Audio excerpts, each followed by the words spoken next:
In this video, I will show you how to check whether the given number is Armstrong number or not.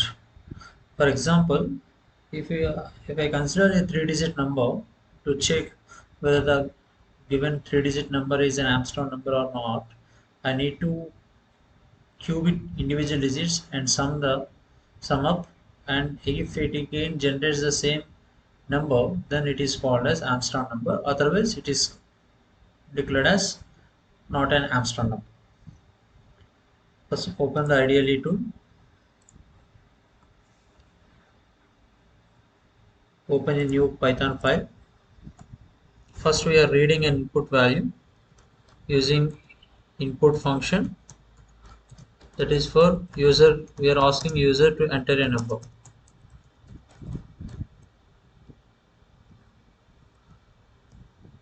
Input function return type is string. That string value is converted to integer. After conversion of integer, that is assigned to variable called n.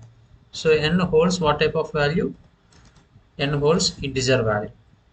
After reading this number, we are checking whether it is not equals to 0 or not, or greater than 0 or not, like this. Now, so after while condition, we need to keep colons. In Python, we are not using braces to enclose the statements. In place of, instead of that, we are using colon. That indicates that block of statements are going to begin, and we need to follow the indentation properly. That means we need to align the statements properly. Based on that, the interpreter will assume that how many set of statements belongs to while loop and how many are not part of the while loop. So here our requirement is, first we need to calculate the remainder when you are applying with 10 operation. Next one, we need to find out the sum.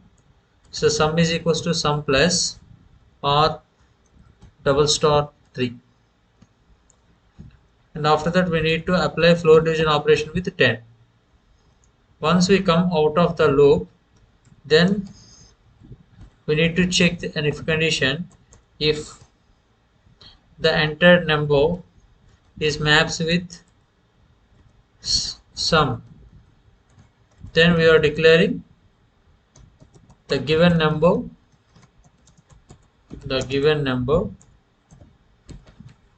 what is the given number, where it is stored? N. That means in our place it is D, because I'm going to apply so many operations on the original value n. So here I'm going to maintain one more copy of the n before applying operations on n. Why? Because I am going to apply operations on n, so n value is keep on changing. That is the reason I am maintaining the initial input value into another duplicate variable d. So that the given number d is Armstrong. Else the given number d is not an Armstrong number.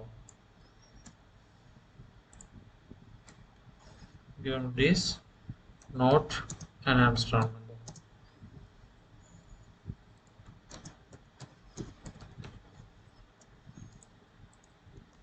number.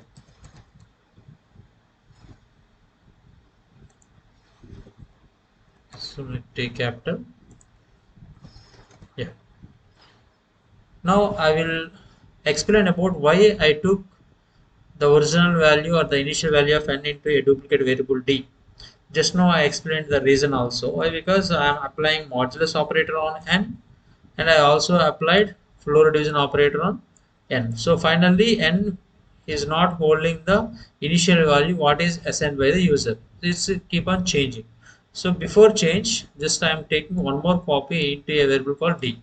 Now, where is the user entered a positive number or not? I am checking positive number. Or if it is a positive number, then we can find out whether the number is Armstrong number or not using the following logic.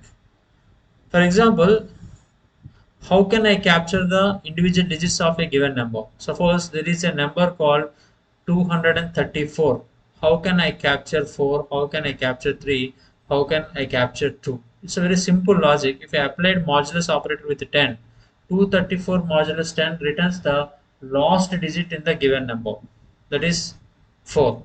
Suppose if our input number is 23, 23 modulus 10 returns the last digit again, that is 3. 2 modulus 10, 10 zeros 0, remainder is 2. Again it returns 2. So 2 modulus 10, that is also holds like this.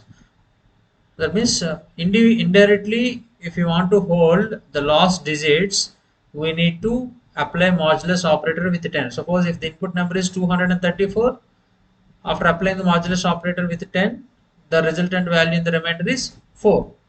In next case, if I want to capture 3, I need to pass 23. So how can I make 234 as 23? There is a solution for this one. There is an idea for this one. So 234 floor division 10. So 10 23 is a 230, remainder 4. So when I apply floor division operator, it returns coefficient. It returns coefficient. So 234 division 10 means it returns the coefficient as 23. Now we are passing that coefficient again. So once we capture the coefficient, that again we are checking whether it is 0 or not, greater than 0 or not. If it is greater than 0, again we apply the same operation on that. I will show you. First save this application, save in the respective directory, Armstrong demo.py. I will try to run this program by passing both the cases. Suppose first I will give 234. As per our logic, 234 is not an Armstrong number, because 2 cube, 3 cube plus 4 cube will not result 234. So here there is, yes, I know I forget to initialize sum.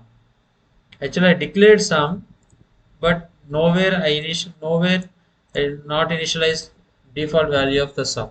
So sum is initially initialized with 0. Once I included this initialization part, then if I run the program, I won't get error like this. Just I am closing that window. Again I am rerunning the application. So 234. So we should get 234 is not an Armstrong number. Similarly, if I given a success case, success case means I should pass 153. So in this way, I am checking both successful case, one sample, another unsuccessful case on another sample number. So previously I given 234, so it failed. So else part is executed and it is declared that the given number 234 is not an Armstrong number. In this program, I given 153 as the input. So here 1 cube plus 5 cube plus 3 cube. Okay, so how it judges 153 is Armstrong number or not? Please, all of you, you can see this logic.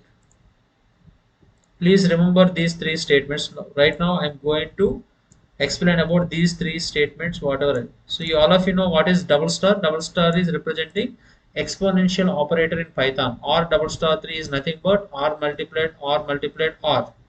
It is equals to r multiplied r. So here r is base value and the 3 is the exponent value. So please all of you remember this while condition, these four statements. Each time we are checking whether the n value is greater than 0 or not. If it is greater than 0, then follow these three steps. Apply modulus operator with 10 and hold the remainder, and that you make a cube operation, and that intermediate sum every time, whatever the intermediate sum that we obtain, every time that is added to cumulative results are added here, and finally once it comes out of the loop, finally there is some number is included, stored in, holded by variable sum.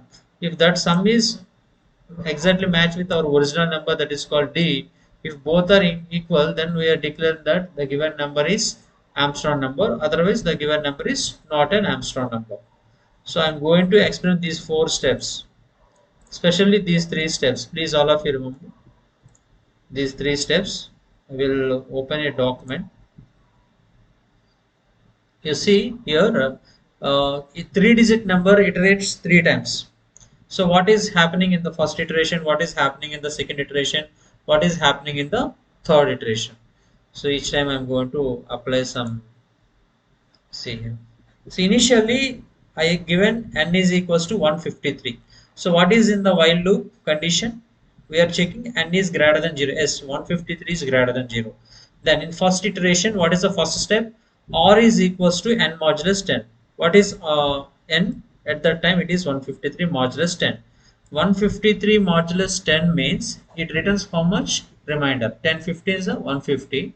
Remainder is 3. That is returned. So now the latest value of R is 3. The latest value of R is 3.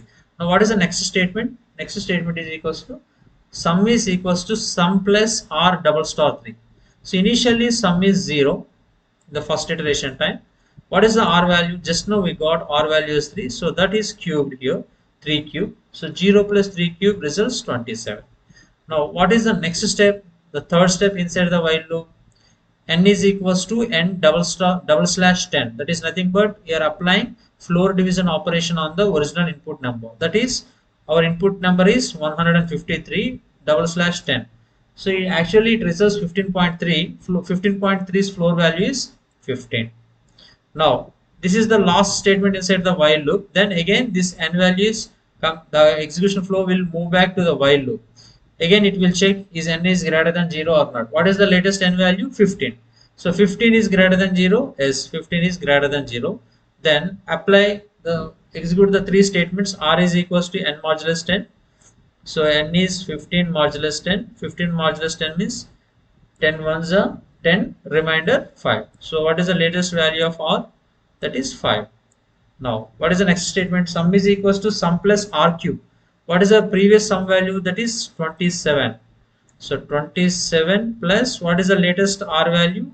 That is 5. So 5 cube.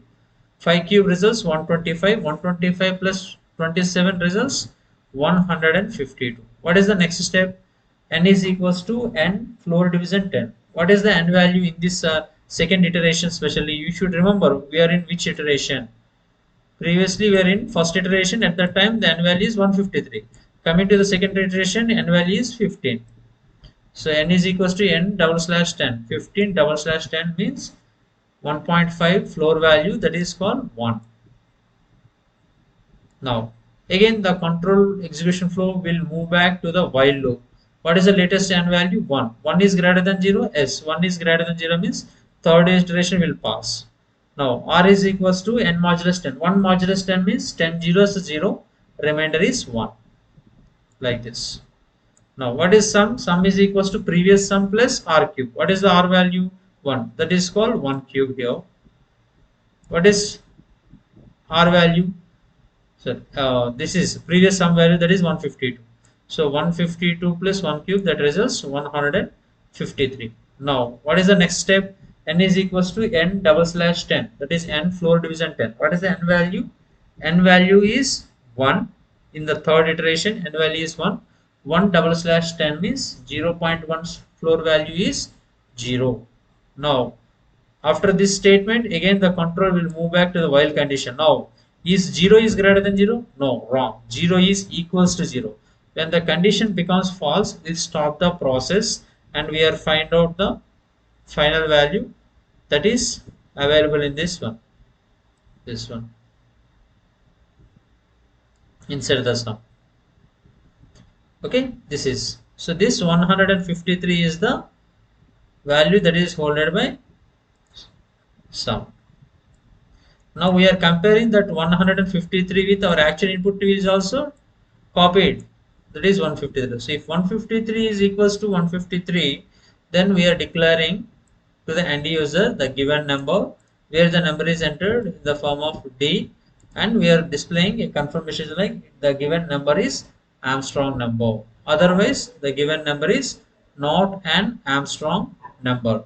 So in this in this program, the main logics are these three statements: applying modulus operator on the given number n, and apply floor division operation on the given number n, and also calculate the intermediate sum while we are applying cube operation on the individual digits. These three are very important. And this analysis is also very important. How we are going to interpret how the program is going to execute. So how, in what, in first iteration, what is happening? In second iteration, what is happening? In third iteration, what is happening? Actually, here we are passing three-digit number, for example. So three iterations are happened. If it is a four-digit number, four iterations are happened. If it is a five-digit number, five iterations are happened. So like this, we have to analyze how, what are the values that are holded in the background, how it is work out. Okay, like that we have to interpret each and every line what we typed in our program. So in this way, we can judge whether the given number is Armstrong number or not.